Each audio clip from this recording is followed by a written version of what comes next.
I am ready for it. He's ready. We are so ready.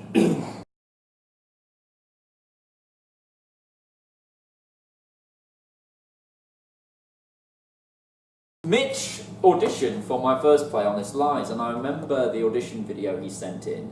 And I thought, this guy's so eccentric and unique, I need to see what he does. So he had an audition, he wasn't right for the play, and then as soon as he walked out, I was like, I'm writing that one-man show, because he deserves a showcase. I read the Honest Lies. It was so different to me, and it was so unique, because most things that are written by young people, they're written like, oh, my boyfriend is on drugs, and I'm pregnant, and I don't have a job, and you know, all of it's like the same repetitive crap over and over again. So when I auditioned for it, I thought, oh, whatever happens, even if I get it, I don't care, because I'm going to stay in touch with this person.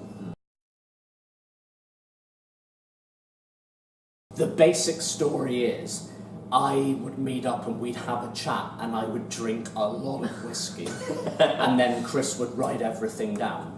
So we share stories, you know. But this happened more or less over a year. Without giving too much away about the play, it's half fiction, half truth, and they're sort of melded together, so you're not quite sure what's what. And we are quite similar as people, in the sense that there's times, when we're talking about Mitch's childhood, there's times where in the writing it's also me, and we're kind of saying the same thing. Like how we felt as children, and how we big kind of feel as adults as well. We share similar feelings about ourselves. Yeah. I wrote the script, and I gave him the first draft, and I said, the rule here is, if there's anything out of the personal stuff that you want taken out, tell me, and I won't argue, I'll take out no question.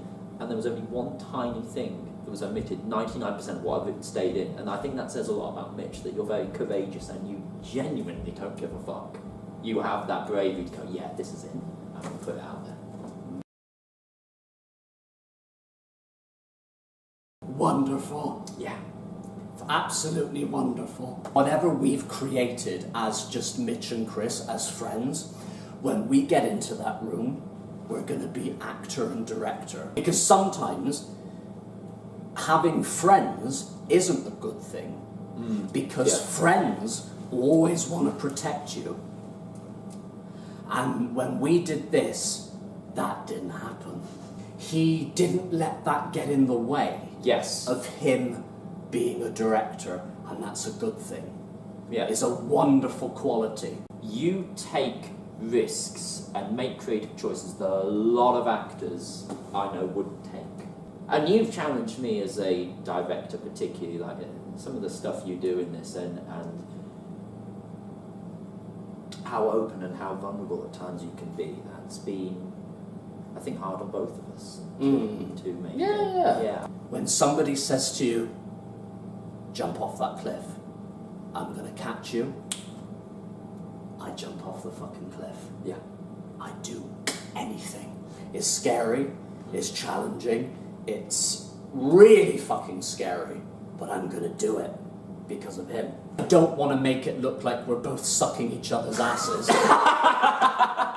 I would just like to say, even though I admire him and I love him and respect him very much, and he is like family to me, he's fucking rough.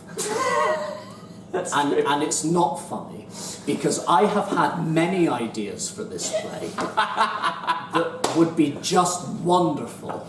No, big time wonderful. And before we even had a chance to do them, he shut them down.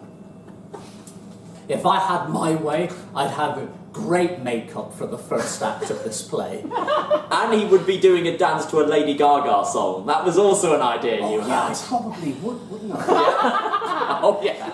Yeah. That's going to be tough. Okay, you go first then. Oh, fuck. Okay.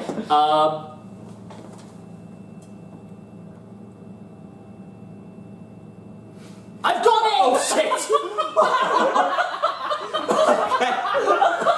Okay. I'm gonna go first. Please put that in there. I've got it. You go first. I've got it. Anyone who's... Actually, no, I can't. Anyone who feels a little bit outside of the norm and has moments where they feel they don't fit in and wants to connect, I think that's a good reason to see the show, don't you? Yeah. Yeah. Yeah. Secondhand Stories is going to be on at the Lion and Unicorn Theatre from the 20th to the 25th of August at 8 p.m. Yeah! Yeah! Is that... That's it. That's it.